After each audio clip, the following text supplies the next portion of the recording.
Sahni cast के बानी, हम छोट जात बानी तो इतना सतैब, इतना परेशान करब यार। 10 गो नाम हो गई, हर जगह गाना आदमी देता बेचता नहीं, उसे घर द्वार अपन चलता, घर के अकेले आदमी बा। अब बताई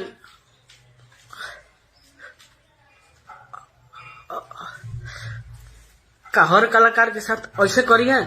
हर कलाकार के माने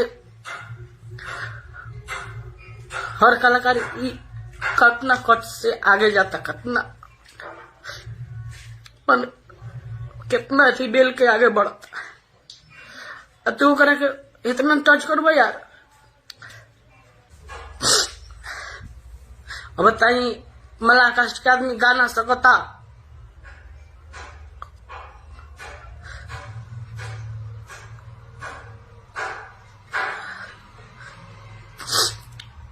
बार बार और बताई भाई गरीब घर के लेके कौन आगे ना बढ़ सकता? इतना अत्याचार करब तार भाई कुछ ना बिगड़े नहीं ना कुछ भाई। प्लीज आप ये वीडियो को सब ज्यादा से ज्यादा शेयर करी भैया सब। कार वो सब नहीं चाहता नहीं कि हम गाइल छोड़ दी, अगर वो यह सब बात तो बोली आज से छोड़ देता नहीं।